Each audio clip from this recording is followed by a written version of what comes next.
Hey you, what's up guys? Welcome back to my another brand new explanation videos. তো guys, আজকে আমরা নিয়ে এসেছি আলাদিন মুভির নতুন এক্সপ্লেনেশন ভিডিও। আচ্ছা, নিজেকে একটু কল্পনা করো যে তোমার অনেক শক্তি আছে। হে না, এই শক্তি না যে তুমি এক ঘুষিতে 10টাকে মেরে ফেলবে, like a south movie action style. নিজেকে এমন শক্তিশালী ভাবো যে তোমার মধ্যে প্রচুর পরিমাণে সুপার পাওয়ার আছে, অথবা বলতে পারো জাদু আছে। তাহলে হয়তো তোমার জীবনটা অনেক ভালো কাটতো, তাই না? এই জাদু দিয়ে তুমি অনেক কিছু করতে পারতে, অনেক পুরনো শত্রুদের পেটাতে পারতে, অথবা মজা দেখাতে পারতে। কিন্তু ওয়েট, একটা কথা, যদি এমন সুপার পাওয়ার পরেও তুমি সুপার পাওয়ার তোমার নিজের জন্য ব্যবহার করতে না পারো, তাহলে কেমন লাগবে তোমার কাছে? আর তার সাথে যদি আবার তোমাকে একটা চেরাগের ভেতর বন্দি থাকতে হয়, ওই সুপার পাওয়ার দিয়ে শুধু মানুষের ইচ্ছে পূরণ করে জীবন কাটাতে হবে, তাহলে অফকোর্স এমন জীবন তুমি চাইবে না। ঠিক এমনই একটা গল্প আজকে আমি তোমাদের সামনে নিয়ে এসেছি। গল্পটা আলাদিনের আর তার বন্ধু জিনের।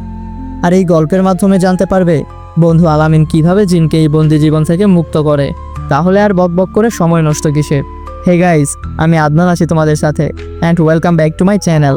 So let's start. মুভির শুরুটা হয় এক নৌকাতে, যেখানে দুই শিশু তাদের বাবাকে গল্প বলার জন্য অনুরোধ করে। বাবা গল্প বলা শুরু করেন। এক সময় ছিল কাকরবাদাম রাজ্য, যেখানে আলাদিন বাস করত। সে খুব সাধারণ ছেলে ছিল, কিন্তু তার বড় গুণ ছিল সে নিজের থেকে আগে অন্যের কথা ভাবত। একদিন একটি মেয়ে কিছু ক্ষুধার্ত শিশুকে খাবার খাওয়ায়, কিন্তু তার কাছে টাকা ছিল না। দোকানে চিৎকার করে বিক্ষোভ শুরু করে। তখনই সেখানে হাজির হয় আলাদিন। সে মেয়েটিকে বলে, তুমি শুধু আমাকে বিশ্বাস করো। ওরা দুজনেই পালিয়ে যায়। আলাদিন নিজের কৌশলে মেয়েটার ব্রেসলেট দোকানের কাছ থেকে ফিরিয়ে নিয়ে আসে। এই কারণে রাজ্যের সৈন্যরা তাদের ধরতে রওনা হয়। সারা শহর জুড়ে দৌড়ঝাঁপ শুরু হয়ে যায়। পরে আলাদিন মেয়েটিকে তার বাড়িতে নিয়ে যায়। মেয়েটির দামি পোশাক দেখে আলাদিন বুঝে যায় সে নিশ্চয়ই রাজপ্রাসাদ থেকে এসেছে, হয়তো রাজকন্যার চাকর বা দাসী হবে। মেয়েটিও আলাদিনের কথা শুনে সায় দেয়। সে পানিতে নিজের প্রতিবিম্ব দেখে নিজেকে খুব ক্ষতিগ্রস্ত দেখে। তখন সে আলাদিনকে তার ব্রেসলেট ফিরিয়ে দিতে বলে, কিন্তু ব্রেসলেটটা আলাদিনের কাছে ছিল না। আসলে আবু নিজের কাছে রেখে দিয়েছিল। মেয়েটি ক্ষুব্ধ হয়ে চলে যায়। আলাদিন যখন বাড়ি ফেরে, আবু তাকে বলে, সবসময় সবকিছু চুরি করতে হবে এমন না। পরবর্তী দৃশ্য চলে যায় প্রাসাদে। একজন রাজপুত্র রাজকন্যাকে দেখতে এসেছে, আর সেই রাজকন্যাই ছিল সেই মেয়ে জেসমিন। কিন্তু জেসমিন রাজপুত্রকে অহংকারী মনে করে, আর তাকে বিয়েতে কোনো আগ্রহ দেখায় না। এদিকে রাজ্যের প্রধানমন্ত্রী জাফর রাজাকে বোঝাতে থাকে যে শেরাবাদ রাজ্যের উপর আক্রমণ করা উচিত, কিন্তু রাজা বলেন, ওদের সঙ্গে আমাদের কোনো শত্রুতা নেই। তখনই জেসমিন রাজাকে অনুরোধ করে, আপনি আমাকে রাজ্যের দায়িত্ব দিন। কিন্তু রাজা বলে, নারীরা কখনো রাজ্য চালাতে পারে না। জেসমিন জানায় সে বহু বছর ধরে রাজ্য চালানোর জন্য নিজেকে প্রস্তুত করেছে। সে রাজ্যের দুঃখ কষ্ট বোঝে। কিন্তু রাজা তার কথা না শুনে তাকে ধমক দিয়ে পাঠিয়ে দেয়। পরে জেসমিন তার দাসী ডালিয়ার সঙ্গে কথা বলে।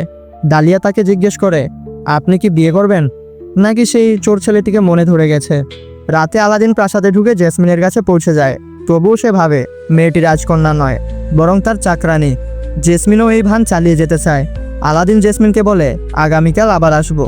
কিন্তু বের হওয়ার আগেই সৈন্যরা তাকে ধরে ফেলে। এরপর জাফর হাজির হয়। সে আলাদিনকে বলে, এক গুহার মধ্যে এক জাদুর চেরাগ আছে, কিন্তু সেখানে কেবল বিশুদ্ধ হৃদয়ের মানুষও ঢুকতে পারে। তুমি সেই ব্যক্তি। জাফর আরও বলে, আমি এক সময় চোর ছিলাম, কিন্তু এখন আমি পুরো রাজ্য চাই। আর তুমি যে মেয়েটিকে পছন্দ করছো, সে আসলে রাজকন্যা জেসমিন। আলাদিন বিস্মিত হয়। জাফর তাকে প্রলোভন দেয়, আমি তোমাকে ধনী করে দেব, তবে আগে আমার জন্য চেরাগ নিয়ে এসো। আলাদিন সেই গুহায় ঢোকে, কিন্তু জাফর তাকে সতর্ক করে দেয়, কোনো রত্ন বা অলঙ্কারে হাত যেন না দেয়, না হলে তুমি আর বের হতে পারবে না। আলাদিন আর আবু ভিতরে যায়, কিন্তু এক সময় আবু ভুল করে একটি রত্ন ছুঁয়ে ফেলে, আর তখনই শুরু হয় ভূমিকম্প। লাভা বের হতে থাকে। এর আগে আলাদিন এক জাদুকরি কার্পেটকে বাঁচিয়েছিল। সেই কার্পেটই ওদের রক্ষা করে। উপরে ওঠার সময় জাফর চেরাগ চাইলে আলাদিন দেয়, কিন্তু জাফর তাকে ঠেলে ফেলে দেয়। আবু গোপনে চেরাগটা নিয়ে পালিয়ে যায়। নিচে পড়ে থাকা অবস্থায় আলাদিন চেরাগ ঘষে। তখনই বের হয় এক দৈত্য জিন। জিন বলে, আমি এক জাদুর দৈত্য, আমি তোমার যে কোনো 3টি ইচ্ছে পূরণ করতে পারি। কিন্তু আলাদিন বিশ্বাস করতে পারে না, কারণ এসব তো সে কেবল গল্পে শুনেছে। অবশেষে আলাদিন তার প্রথম ইচ্ছা চায়, আর সেটা ছিল গুহা থেকে বেরিয়ে আসা। জিন তখন তাদের সবাইকে গুহা থেকে বাইরে নিয়ে আসে। তারপর জিন আলাদিনকে বোঝাতে থাকে কিভাবে বাকি ইচ্ছেগুলো তাকে ব্যবহার করতে হবে। কিন্তু আলাদিন ছিল খুব ভালো ছেলে, তাই সে প্রথমে জিনকে জিজ্ঞেস করে, তোমার কি ইচ্ছা, তুমি কি চাও? জিন তখন বলে, আজ পর্যন্ত কেউ আমাকে এটা জিজ্ঞেসই করেনি, কিন্তু আমি মুক্ত হতে চাই। কারণ এই চিরাগের ভেতর বন্দী হয়ে থাকতে থাকতে আমি ক্লান্ত।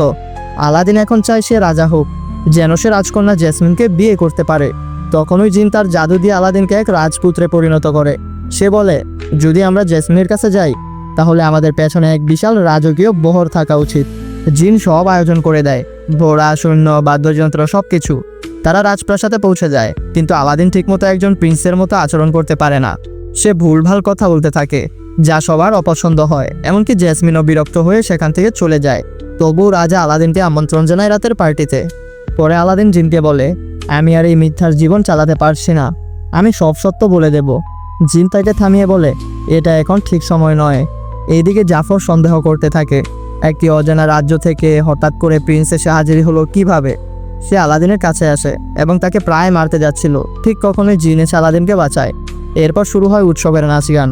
জিনের জাদুতে আলাদিন দুর্দান্ত নাচ করে জেসমিনের সঙ্গে, কিন্তু তবুও জেসমিন চলে যায়, কারণ তার মনে সন্দেহ ছিল। আলাদিন হতাশ হয়, আমি কিভাবে জেসমিনের মন জয় করব? জিন তখন বলে, তুমি যদি আমার সঙ্গে মন খুলে কথা না বলো তাহলে আমি কিভাবে সাহায্য করব? তারপর জিন ডালিয়াকে নিয়ে যায় জেসমিনের কাছে। পেছন পেছন আলাদিনও আসে। জেসমিন তাকে দেখে বলে, প্রিন্স আলী, আপনি এখানে কি করছেন? সে জিজ্ঞেস করে, আপনি যে রাজ্য থেকে এসেছেন, আমি তো ম্যাপে এমন কোনো জায়গা দেখি না। আলাদিন জিনের সাহায্যে ম্যাপে সেই জায়গা তৈরি করে দেখায়। তারপর সে জাদুকরি কার্পেট ডাকে জেসমিনের মন জয় করতে। তারা দুজনে আকাশে উড়ে, পুরো রাজ্য ঘুরে। জেসমিন ধীরে ধীরে প্রিন্স আলীকে পছন্দ করতে শুরু করে, কিন্তু আলাদিনের কিছু অস্বাভাবিক আচরণ দেখে সে সন্দেহ করে, এ কি সেই আলাদিন নয়? আলাদিন তখন মিথ্যে বলে, না, আমি একজন প্রিন্সই, আমি শুধু সাধারণ ছদ্মবেশে তোমার রাজ্যে এসেছিলাম। জেসমিন বিশ্বাস করে ফেলে, কিন্তু এদিকে জাফর গোপনে সব দেখে ফেলে। সে বুঝে যায় আলাদিনের কাছে চেরাগ আছে। সে আলাদিনকে ধরে ফেলে, বলে, তুই প্রিন্স না, তুই সেই পুরনো চোর। তোর কাছে যদি চেরাগ থাকে দে, আমি তোকে নিচে ফেলে দিচ্ছি। যদি বাঁচিস প্রমাণ হবে তোর কাছে চেরাগ আছে, আর মরলে তাতে আমার কিছু যায় আসে না। জাফর আলাদিনকে জলে ফেলে দেয়। আলাদিন জলে পড়ে অজ্ঞান হয়ে যায়, চেরাগটাও জলে পড়ে যায়। কিন্তু সৌভাগ্যক্রমে চেরাগটি আবার আলাদিনের হাতেই আসে। জিন তখন চেরাগ থেকে বেরিয়ে আসে আর আলাদিনের অবস্থা থেকে ভীষণ দুঃখ পায়। জিন নিজে থেকে আলাদিনের দ্বিতীয় ইচ্ছা পূরণ করে তাকে বাঁচিয়ে তোলে, কারণ সে তখন অজ্ঞান ছিল। তারপর সে বলে, প্রিন্স আলী এখন উধাও এবং শত্রু রাজ্যের উপর আক্রমণ করতে চলেছে। তখনই জেসমিন ও রাজা সেখানে হাজির হয়। তারা রাজাকে বোঝায় জাফর মিথ্যে বলছে এবং আলাদিনকে জলে ফেলে দিয়েছে। কিন্তু জাফর ইতিমধ্যে রাজাকে হিপনোটাইজ করেছে, তাই রাজা এখন আলাদিনকে দোষারোপ করে, এই রাজ্য থেকে বেরিয়ে যাও। আলাদিন বুঝতে পারে জাফর ষড়যন্ত্র করেছে। সে জাফরের জাদুর ছড়ি ভেঙে দেয়। রাজা তখন নিজের হুঁশ ফিরে পায়। জাফরকে গ্রেফতার করা হয়। এদিকে জিন আলাদিনকে মনে করিয়ে দেয়, তোমার এখন একটি শেষ ইচ্ছা বাকি, তুমি কি চাইবে?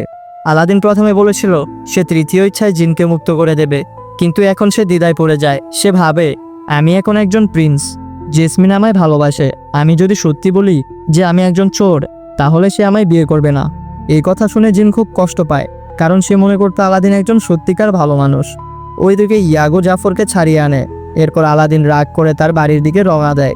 তখনই এক অফিসার আলাদিনের চিরাগটি কেড়ে নেয় এবং সেটা জাফরের কাছে নিয়ে যায়। জাফর সেই চিরাগ ঘষে এবং জিনকে বের করে তার প্রথম ইচ্ছা জানায়, আমাকে এই সালতানাতের রাজা বানিয়ে দাও। জিন বাধ্য হয় সেই ইচ্ছা পূরণ করতে। এখন জাফর নতুন রাজা হয়ে যায়। সে জেসমিন, তার বাবা এবং দারোগাকে গ্রেফতার করে ফেলে।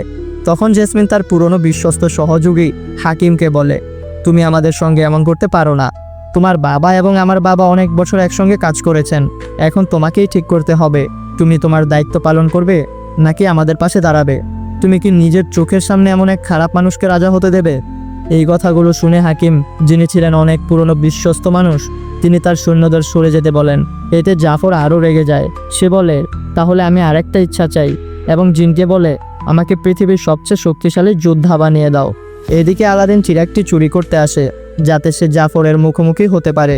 কিন্তু জাফর তাকে এক দুর্দান্ত দূর অঞ্চলে পাঠিয়ে দেয়, যেখান থেকে সে আর ফিরে আসতে না পারে। আলাদিন ও আবু বরফে ঢাকা এক স্থানে চলে যায়। ঠিক তখনও জাদুকরি কার্পেট সেখানে এসে তাদের উদ্ধার করে এবং আবার প্রাসাদের দিকে নিয়ে যায়। এদিকে জাফর জেসমিনকে জোর করে বিয়ে করতে চায়, কিন্তু জেসমিন বিয়ে না করে চিরাগটি চুরি করে ফেলে, কারণ দূর থেকে সে দেখে ফেলছিল আলাদিন আসছে। জাফর তার জাদু দিয়ে সেই কার্পেটটিকে একটি বিশাল ড্রাগনে পরিণত করে এবং আলাদিনের পেছনে তাড়া করে। কিন্তু আলাদিন আবার চিরাগটি কেড়ে নেয় এবং জাফরের জাদু ভেঙে যায়। এরপর আলাদিন সেই চিরাগ জাফরের সামনে ফেলে দেয়। এতে জাফর আরও ক্ষিপ্ত হয়ে যায় এবং আবার জাদু করে সবাইকে তার নিয়ন্ত্রণে নেয়। জাফর এবার তার তৃতীয় ইচ্ছা জানায়, আমাকে সবচেয়ে শক্তিশালী জিন বানিয়ে দাও। আলাদিন তখন খুব চালাকির সঙ্গে বলে, তুমি যতই শক্তিশালী হও না কেন, সব থেকে বড় শক্তি তো জিনের, কারণ তার মাধ্যমেই সব ইচ্ছা পূরণ হচ্ছে। এই কথায় জাফর ভাবতে বাধ্য হয় এবং জিনকে বলে, তাহলে আমাকেই সবচেয়ে শক্তিশালী জিন বানিয়ে দাও। জিন হেসে বলে, তুমি এখন অনেক বড় ভুল করছো, কারণ একজন জিন চিরাকে আবদ্ধ থাকে, তার স্বাধীনতা থাকে না। জাফর এখন নিজেই জিনে পরিণত হয় এবং চিরাগের ভেতরে বন্দী হয়ে যায়। জিন তখন সেই চিরাগ থেকে অনেক দূরে ছুঁড়ে ফেলে, যাতে সে আর কখনো বের হতে না পারে। এরপর সবাই আলাদিনকে ক্ষমা চায়। আলাদিনের কাছে তখনও একটি শেষ ইচ্ছা ছিল, সে চায় জিন যেন সম্পূর্ণ স্বাধীন হয়ে যায়। জিন খুব অবাক হয়, কারণ কেউ কোনোদিন তার মুক্তির জন্য ইচ্ছা চায়নি। সে অবশেষে মুক্ত হয় এবং আনন্দে আত্মহারা হয়ে যায়। তারপর রাজা জেসমিনকে বলে, এই সিংহাসন তোমারই প্রাপ্য, কারণ তুমি এটা সবচেয়ে ভালোভাবে সামলাতে পারবে, এবং তাকে অধিকার দেয় নতুন নিয়ম তৈরি করার। আলাদিন তখন এই রাজ্য ছেড়ে চলে যাওয়ার জন্য প্রস্তুতি নিচ্ছিল, কিন্তু জেসমিন তাকে থামিয়ে দেয় এবং তাদের বিয়ে হয়। জিনেরও বিয়ে হয় ডালিয়ার সঙ্গে। গল্পের শেষে দেখা যায় জিন তার সন্তানদের এই গল্প বলছে, অর্থাৎ আলাদিনের গল্প। এইভাবেই এই সিনেমার সুন্দর পরিসমাপ্তি ঘটে। তো বন্ধুরা, এটাই ছিল আমাদের আজকের আলাদিন মুভির এক্সপ্লেনেশন ভিডিও। তো ভিডিওটা কেমন হলো সেটা অবশ্যই কমেন্ট করে জানিও। ভিডিও ভালো লেগে থাকলে অবশ্যই একটা লাইক করে দিও। চ্যানেলে নতুন হয়ে থাকলে চ্যানেলটা সাবস্ক্রাইব করে দিও। দেখা হচ্ছে কোনো এক নতুন ভিডিওতে। ততক্ষণ পর্যন্ত বাই বাই।